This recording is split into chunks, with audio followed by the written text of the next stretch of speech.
ভাইকে জাস্ট বলছিলাম ভাই ফেসে এমন ঘষা দিবেন যেন কালা থেকে একদম সাদা হয়ে যায়। তো কেমন আছেন সবাই? আশা করি সবাই ভালো আছেন। তো দেখতেছিলাম চুলটা অনেক বড় হয়ে গেছে, অনেকদিন যাবত কাটা হইতেছে না। তো ঈদকে সামনে রেখে চলে আসলাম সেলুনে। আর যে সেলুনে আসলাম সেটা হচ্ছে জয় জেন্টস পার্লার, পরিচিত আমার এক বড় ভাই যার কাছে আমি চুল কাটাইতাম।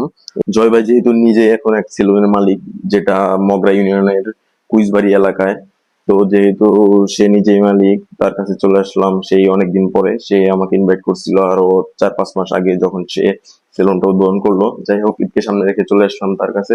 আর ভাবতেছিলাম কতটুকু কি চুল ছোট করবো নাকি কি করবো, ভাবতেছিলাম আবার একদমই ছোট করে ফেলি। এরপর হাতে এটা কি নিলাম নিজে বুঝতেছিলাম না, বলতেছিলাম অনেক সফট।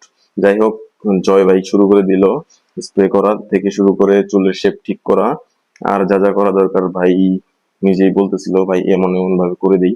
আমিও বললাম ভাই আগে যেমন ভাবে করে দিতেন ঠিক তেমন ভাবেই করে দেন। তারপর ভাবলাম ভাই কি মনেই আছে নাকি নাই। তারপর দেখলাম ঠিকভাবেই ভাই কাটতেছে, আগের মতনই অনেকটাই মনে আছে। কোনো কিছুই রং হইতাছে না, সবই ঠিক আছে। আর এদিকে দেখলাম মোটামুটি চুল কাটা শেষের দিকে। আর এখন যেমন লাগতেছে মানে কেমন কেমন একটা বাটি বাটি একটা লাগতেছে, এখন একটু ফ্রেশ লাগতেছে। হেয়ার কাটিং মোটামুটি শেষ, বাট বিয়ার্ড কাটিং এখন শুরু হয়ে গেছে। তো যাই হোক, বিয়ার্ড কাটিং ভাই আগের মতোই করতেছে, মানে ভালোই মনে আছে। আগে যেমন ভাবে বলছিলাম ঠিক তেমন ভাবে সুন্দর করে করতেছে।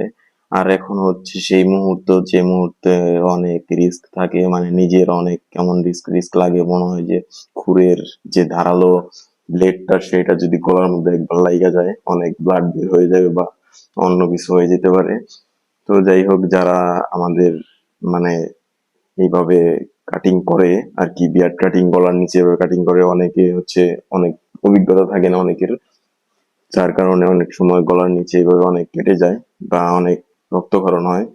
আমাদের ছেলে মেয়ে উভয়েরই ত্বকের যত্ন নেওয়া উচিত।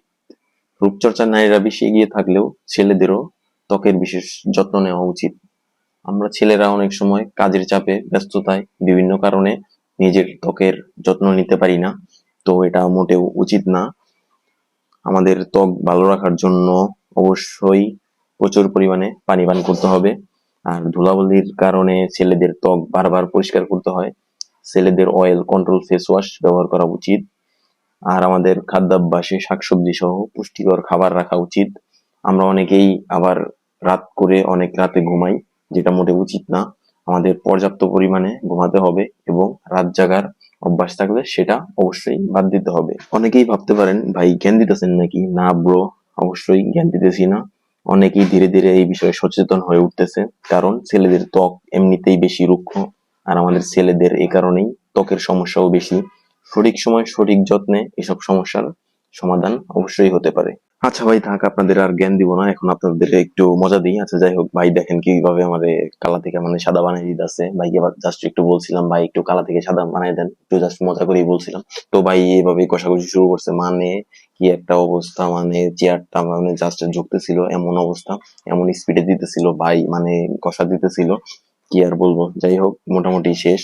এমন ঘষা দিছে একটু আর কি কালা থেকে মনে হয় সাদা সাদা সাদা লাগতেছে, নিজেই চিনতেছি না নিজেরে। যাই হোক ভালোভাবেই অনেক ফেস ওয়াশ করার পরে নিজের একটু চোখে জাজ জাজ লাগতেছিল। তো যাই হোক, এখন একটু আক্কাসালি থেকে জাক্কাসালি লাগতেছে, নিজেরই একটু ভালো লাগতেছে। আর চোখে একটু জাজ লাগতেছিল, যেহেতু অনেকক্ষণ ঘষাঘষি ডলাডলি হয়েছে আর কি। যাই হোক, এরপর এটা হচ্ছে আমার ফাইনাল লুক।